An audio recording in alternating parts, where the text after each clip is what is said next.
The Diddy Files: Power, Fame, and the Fall of a Mogul. The music industry had always been drawn to Sean Combs. He wasn't just a producer, or a performer, or a businessman. He was a gravitational force.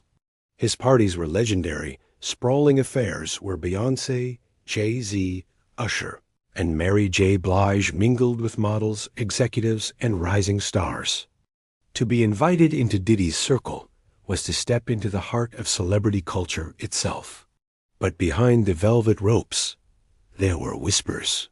Women spoke quietly about freak-off parties, strange, orchestrated nights where Diddy allegedly supplied drugs, brought in male sex workers, and pressured women into degrading acts while cameras rolled. For years, these stories remained rumors, dismissed as gossip about hip-hop's most flamboyant mogul.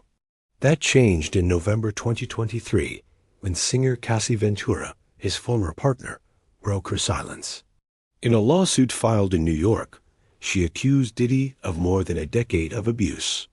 Her words painted a picture of violence and control, brutal beatings, forced participation in sex shows, and a life dominated by his wealth and power.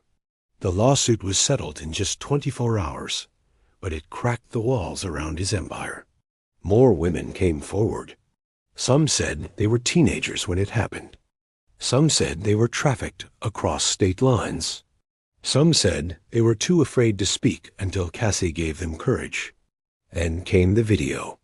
In May 2024, CNN released footage from a Los Angeles hotel security camera.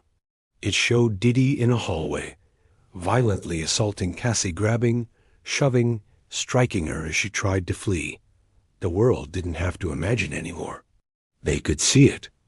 Days later, federal agents stormed his mansions in Los Angeles and Miami. Helicopters hovered above the rooftops. Neighbors watched as black SUVs carried away boxes of evidence. The Department of Homeland Security was now on the case. By September 2024, the indictment dropped. Diddy was charged with sex trafficking, racketeering, and transporting women for prostitution. Prosecutors claimed he had run a criminal enterprise for years, using his celebrity as cover. Court documents named not just anonymous victims, but familiar faces in his orbit. Celebrities like Beyoncé and Jay-Z were listed as attendees at after-parties, never accused of wrongdoing.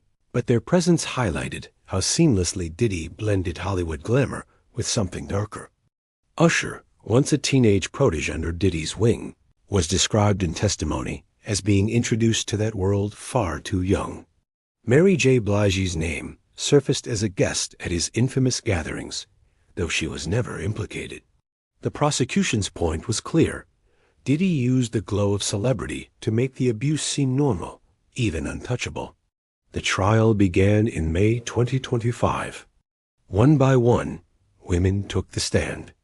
They spoke of drugs slipped into their drinks, of cameras recording them in humiliating encounters, of the fear of saying no to a man as powerful as Sean Combs. Their voices trembled, but their words built a damning pattern. The defense fought back, arguing the encounters were consensual, that the women sought money and attention, that Diddy was a flawed man, but not a criminal mastermind. They pointed to the celebrities in his circle. If the parties were criminal, wouldn't they have seen it too? But the hotel video loomed over everything, undeniable and haunting. On July 2, 2025, the jury reached its verdict. Sean Combs was found guilty of transporting women across state lines for prostitution, but acquitted of the most serious charges of racketeering and sex trafficking. The mixed verdict spared him a life sentence, but still condemned him to years behind bars. Now, in the summer of 2025, Diddy sits in a Brooklyn detention center, awaiting sentencing. His empire has collapsed. Brands have cut ties, artists have distanced themselves, and his name is spoken not with awe, but with shame.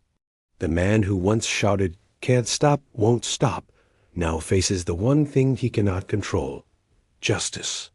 And the industry asks itself a darker question. How many saw? How many knew? And how many chose to stay silent while the music played on.